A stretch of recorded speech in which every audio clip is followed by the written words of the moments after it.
عليكم بنات، كي دايرين؟ لاباس عليكم؟ بخير، نتمنى تكونوا بخير وعلى خير. ومرحبا بكم في قناه الحسناويه تيفي.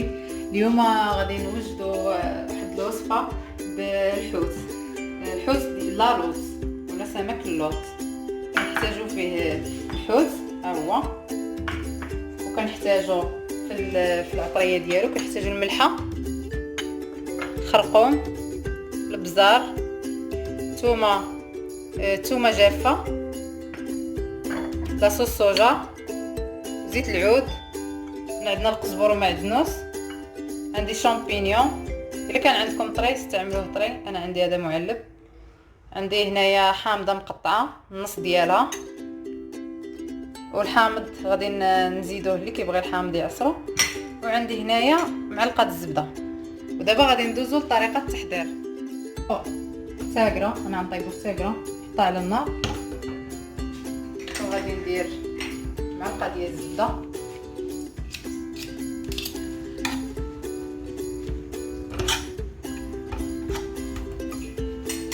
وغادي ندير زيت العود،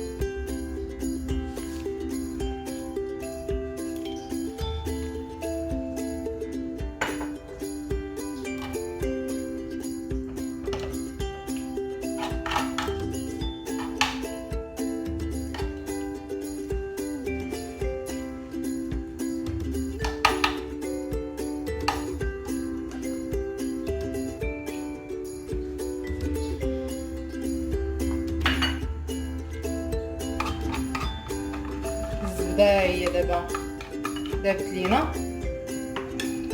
غادي نديرو الحوت ديالنا هكا. هاد الحوت ها هو خليناه طروفه كبار حيت كيطيب دغيا، مبغيناش نقطعوه رقيق، خليوه كبير شويه. دابا غادي نديرو ملح، مكثروش الملح حيت غنديرو صوص صوجا راه مالحه.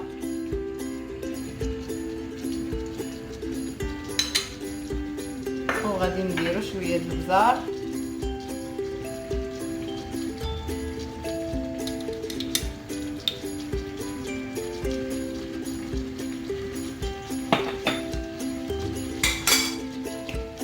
والثومه بودره،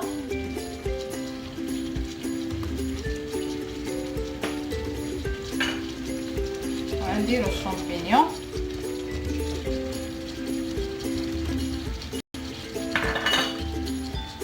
والحامض،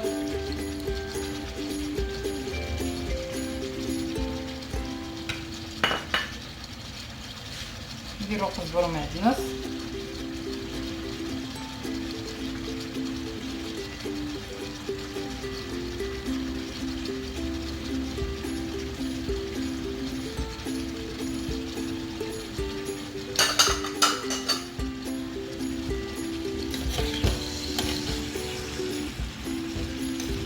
دغيا كيطيب. ها هو رجع دغيا كيبيض، شفتو؟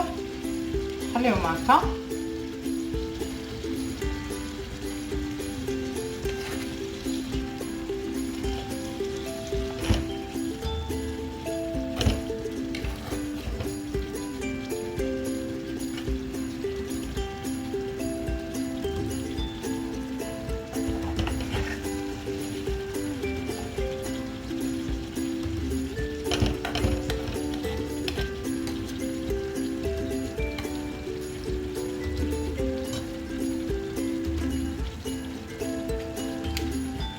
نديرو عليه صوص صوجا،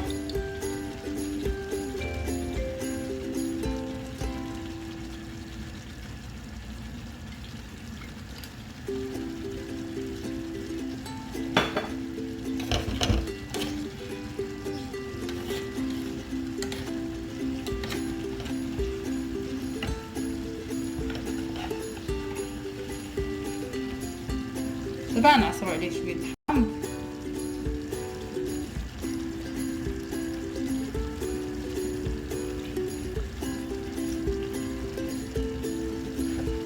صافي.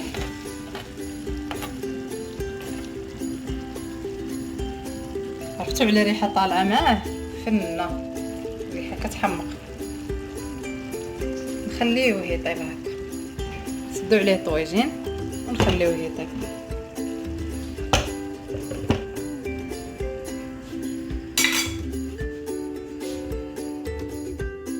ولالو ديالنا هي طابت. نتمنى تنال الاعجاب ديالكم، وإلا عجبكم هذا الفيديو ما تنساوش تخليو كومونتير فيه التعليقات ديالكم، انتقادات ديالكم، اقتراحات ديالكم، واللي ما مشاركش يشترك ويفعل الجرس. وخليتكم على خير، بسلامه.